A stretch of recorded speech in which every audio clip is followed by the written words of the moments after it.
Brazilian football তারকা Neymar ও তার প্রতিষ্ঠিত ইনস্টিটিউট থেকে বিশেষ উপহার পেয়েছেন ছোট পর্দার জনপ্রিয় অভিনেতা জিয়াউল হক পলাশ। উপহার হিসেবে তিনি পেয়েছেন একটি ভিনটেজ পানির বোতলের আদলে তৈরি বিশেষ বস্তু এবং একটি জার্সি। এই উপহারটি পলাশের হাতে পৌঁছে দিয়েছেন নেইমারের পারিবারিক বন্ধু ও প্রবাসী বাংলাদেশি সমাজকর্মী রবিন মিয়া, যিনি বর্তমানে সেলিব্রিটি ক্রিকেটে অংশ নিতে ঢাকায় অবস্থান করছেন। পলাশ তার ফেসবুকে একটি ভিডিও প্রকাশ করেন যেখানে দেখা যায় রবিন মিয়া তাকে উপহারটি তুলে দিচ্ছেন এবং বোতলটির বিশেষত্ব ব্যাখ্যা করছেন। রবিন জানান, এটি ব্রাজিল থেকে সরাসরি আনা হয়েছে এবং নেইমার জুনিয়র ইনস্টিটিউটের পক্ষ থেকে বিশেষ মানুষের জন্য উপহার হিসেবে প্রস্তুত করা হয়েছে।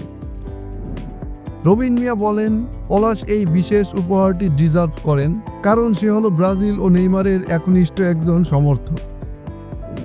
এরপর পলাশের হাতে বিশেষ এই উপহারটি তুলে দিয়ে রবিন মিয়া আরও বলেন, আল্লাহ যদি চান তাহলে ভবিষ্যতে কোনো ইভেন্টে পলাশকে নেইমারের কাছে নিয়ে যাব।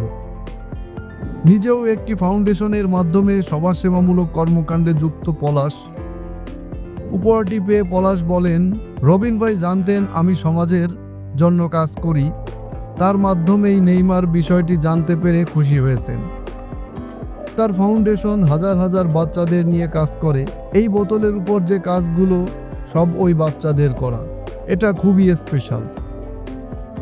ব্রাজিলের নেইমার জুনিয়র ইনস্টিটিউট সুবিধাবঞ্চিত শিশুদের জন্য শিক্ষা, স্বাস্থ্য ও খেলাধুলা ভিত্তিক বিভিন্ন উন্নয়নমূলক কাজ করে থাকে এবং আন্তর্জাতিকভাবেও সমাজসেবামূলক কার্যক্রমে অংশ নেয়।